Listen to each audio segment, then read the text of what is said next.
Hello everybody, I'm NerdyGuy, and happy day after Star Wars Day. So, yesterday was Star Wars Day, as most people know, and Star Wars Day is May the 4th, and for those who doesn't understand why that's Star Wars Day, May the 4th be with you.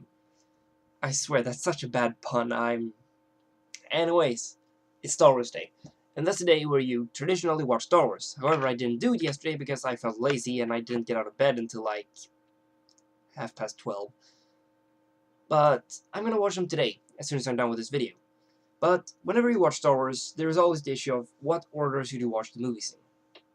Should you start at episode 1, or start at episode 4 and then watch 5, 6, and then go to 1, 2, 3?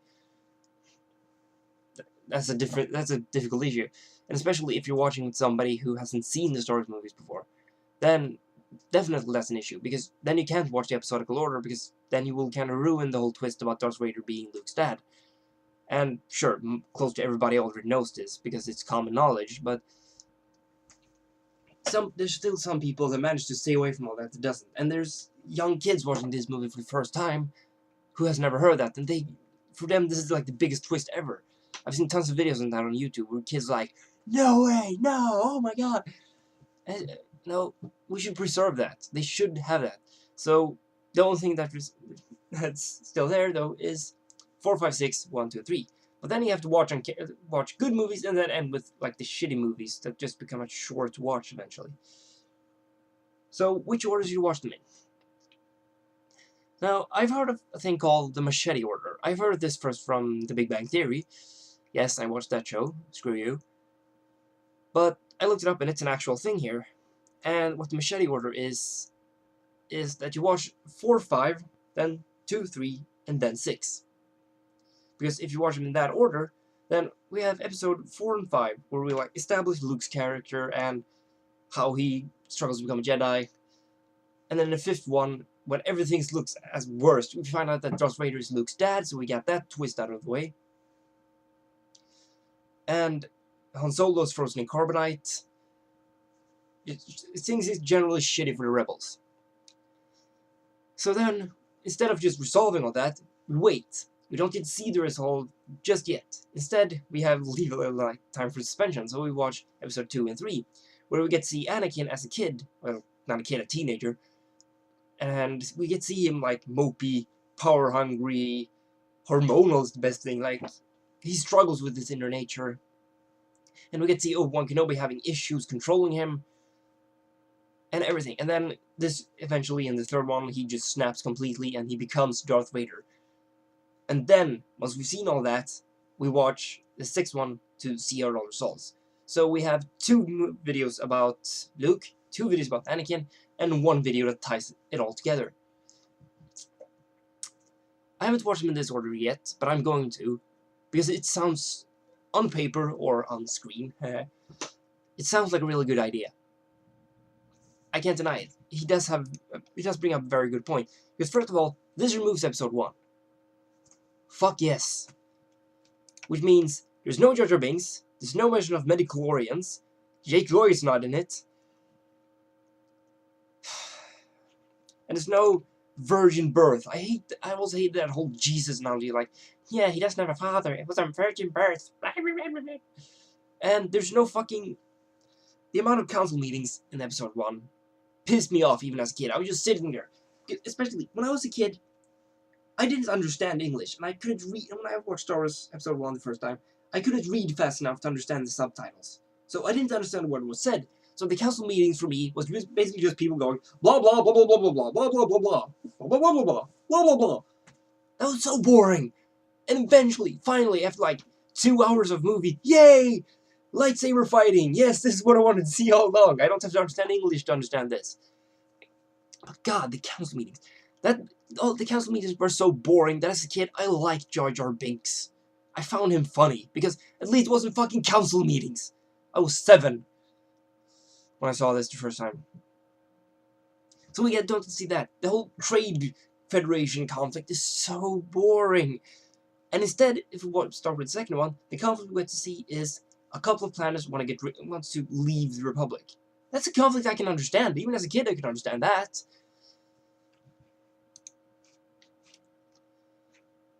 This works a lot better. This order, according to this article at least, like I said, I haven't seen it myself, but I believe him. It sounds like it ought to make sense. Because besides Darth Vader, the whole twist about Darth Vader being Luke's dad, there's two more twists that a lot of people don't realize. People don't even think about it. First of all, Leia being Luke's sister. That's something that, like, in the sixth one, it just carefully gets mentioned, like, oh, by the way, Luke, you have a sister, it's Leia. Enjoy the awkward conversation where you talk about how you kissed each other. Instead, if you watch in this order, you get to see in the third one, where Padme gives birth to Luke, and then it's like, oh, it's twins, so here's a girl, what should we name her? And she goes, name her Leia. For people who haven't seen the movies, they're like, wait, what? What? They're siblings! That's a much better reveal than just, oh, Luke, you have a sister. Have fun. And the second twist a lot of people don't think about is the Emperor. The identity of the Emperor. Now, in the first one, Darth Sidious is in often, and I don't know, it feels pretty obvious that it's Palpatine. But then in the second one, he's barely in the movie at all. Until the very end, where it's revealed like, oh yeah, he's the guy who's been pulling the strings all along. Cool. So now we have new antagonists, like, who's this guy? Who's the mysterious hooded guy? And Palpatine is barely in that movie, so it's not as obvious that it's him. And in the third one, well, it gets pretty obvious towards the end that it's Palpatine. But still, that's the point. At that point, you should understand that it's Palpatine. So you realize, like, oh, this Emperor character that I've seen briefly in Episode 5, yeah, that's Palpatine. Cool. So he manipulated everything, yeah. This movie, it works out really well in this order. I believe him when he says this. And one thing that he pointed out, that I didn't realize until he pointed it out, is in the prequels, Anakin always wears black. If you watch episode 2 and 3, he only wears black to symbolize, like, yeah, he's evil. And then at the beginning of Jedi, Luke wears black, just like his dad did.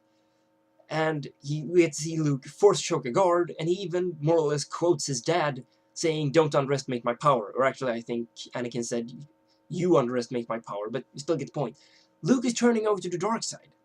He's about to, he's closing in on being a Sith. Which make the whole conflict later with the Emperor much more interesting, because we understand that Luke is actually really struggling with this. He's afraid that it will turn out the way his dad did. I didn't realize this until he pointed it out, and yeah, it makes a lot more sense when you take the moves after each other like that. But in general, this is something I should have mentioned. With Anakin, we started Anakin as a teenager who skip episode 1. Because in episode 1, we get to see the kid who's going to become Darth Vader as a carefree, innocent little kid. No, I prefer to see him as a mopey teenager.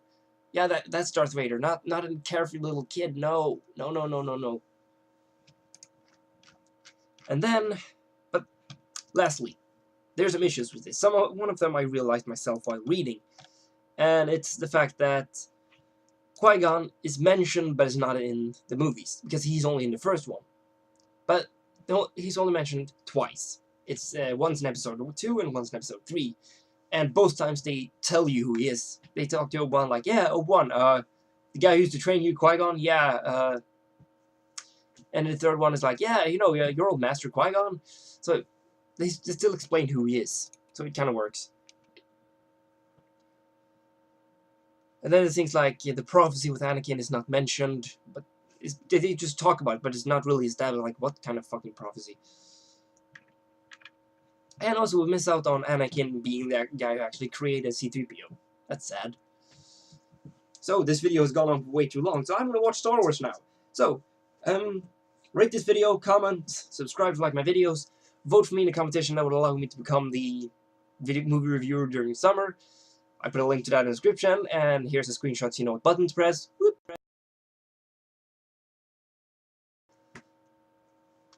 So do that for me. You can vote how many times you want. So do that. And I'm NerdyGuy, and you just watch NerdyGuyRant. Bye!